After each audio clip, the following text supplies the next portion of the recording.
come in." Ellen stepped in, looking frazzled. "Oh, girls, I need to borrow some milk. Our fridge is acting up again. Stanley tried to fix the thermostat, and now it only works when the bathroom fan is on." Of course, Jonna said, heading for the kitchen. Ellen sniffed the air. "Oh, Jack, that smells divine. What are you making?" "Beef bourguignon," Jack said proudly. "It's for a school project, very sophisticated. Bone meal, marrow jelly, very rich." "Oh, I wish Stanley liked French food." Helen sighed. "The only thing he considers gourmet is a burger that comes in a box. I don't suppose you have any leftovers." Jack looked at the pot. He also looked at the can of premium dog food sitting on the counter, which he had accidentally opened earlier. An idea terrible. Desperate, Jack Tripper idea began to form. "Actually, Mrs. Roper," Jack said, his voice trembling slightly, "I have a special portion right here. It's a new recipe, very healthy for the coat. For the skin." He ladled a generous portion of the gourmet mixture into a bowl and handed it to her. "Oh, Jack, you're a saint," Helen beamed. "Stanley will have a real treat tonight." As the door closed, Jonna stared at Jack. "Jack, tell me you didn't just give Mrs. Roper dog food for Stanley's dinner." "It's high-quality dog food, Jonna," Jack defended. "Marrow jelly, natural flavors. It's probably better than what he usually eats." "Jack, you have to stop him." "How?" "I can't go down there and say, 'Excuse me, Mr. Roper, you're eating Barnaby's dinner.'" "I'll go," Jack said, suddenly realizing the gravity of the situation. I'll tell him I forgot an ingredient. Poison. I'll tell him it's poisoned." Jack dashed downstairs and burst into the Ropers' apartment just as Stanley was raising a spoonful of the brown mixture to his lips. "Stop!" Jack screamed, sliding across the linoleum like a baseball player hitting home plate. Stanley froze. "Tripper, what are you doing?" "I'm trying to eat my French stuff." "Don't eat it," Jack gasped, lunging for the bowl. It's experimental. I just found out the beef was from a cow that had depression. Very sour meat." "Depression." Stanley squinted at the bowl. "Smells okay to me." "It's a slow-acting gloom, Mr. Roper." Jack grabbed the bowl and dumped the contents into the sink. "I'll make you a sandwich, a cheerful sandwich. On me." "You're crazy, Tripper," Stanley grumbled. "First stargazing, now depressed cows. Get out of here before you catch something." Jack scrambled back upstairs, his heart pounding. He burst into the apartment. "I did it. He didn't eat it." "Good," Jonna said, "because I have more news. The puppy is gone." "Gone." "I gave her to the Ropers," Chrissy said, stepping out of the bedroom with a triumphant smile.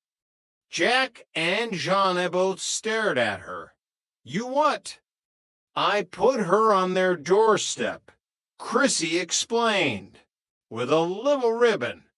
I knew Mrs. Roper wanted a dog, And this way, we have visiting rights. And since it's their anniversary tomorrow, I left a note saying it was a gift from Stanley. Jack slumped against the wall. Chrissy, you just gave Stanley Roper a dog and told him he bought it for his wife. Isn't that sweet? Chrissy beamed. It's a suicide mission, Jack groaned. The next morning, they waited for the explosion. It came at 9 a.m. A knock that rattled the door on its hinges. Tripper, open up. Jack opened the door slowly. Stanley stood there, holding the puppy. He looked confused. Is this yours? Stanley asked. Well, Mr. Roper, Jack began. Because Helen thinks I bought it for her, Stanley whispered, a look of sheer terror on his face. She's crying. Jack, happy tears. She says it's the most thoughtful thing I've done in 20 years. Jack looked at Jana. Jana looked at Jack. Well, Jack said, his voice regaining its confidence, it was a very thoughtful idea you had, Mr. Roper, leaving it on the doorstep like that. Very romantic. Stanley looked at the puppy, then back at Jack. A slow, resigned grin spread across his face. Yeah, romantic. That's me, Stanley the romantic. He patted the puppy's head. She's a cute little thing. Smells like beef, for some reason. That's the new puppy scent, Jack said quickly. Very trendy in New York. Right, Stanley sighed. Well, don't tell Helen. I want her to think I'm a genius. Your secret is safe with us, Mr. Roper, Jack said, closing the door. He turned to the girls and let out a long, shaky breath. Well, we're still here. The dog has a home. And Stanley Roper thinks he's Romeo. And we still haven't paid the rent, Jana reminded him. One miracle at a time, Jana, Jack said, heading for the kitchen. One miracle at a time. Chapter 8, The Regal Beagle and the Shadow of a Man. Saturday morning in apartment 201 was usually a time for laundry and long overdue cleaning. But today Jana had a different mission, redecorating. She was a woman of lists and schedules, and the living room sofa was currently at the top of her to-fix list. Okay, let's do the other end, Jana directed, her voice muffled by a mouthful of upholstery tacks. Give it a heave, Chrissy. Chrissy pulled the fabric tight across the sagging springs. It's a good thing we've got a man living with us, Jana. Otherwise, we'd have to do all this heavy work ourselves. Jana looked around the room. The man in question was nowhere to be found. Where is Jack? He was supposed to help us an hour ago. Just then, the front door swung open and Jack Tripper sauntered in, looking entirely too refreshed. He was clad in his cycling gear, smelling of fresh air and procrastination. Lying down on the job again. Jack teased, seeing the girls struggling. The moment my back is turned, the workers start goofing off. We've been working on this couch for 2 hours. Jack, Jana snapped, spitting a tack into her hand. Where were you?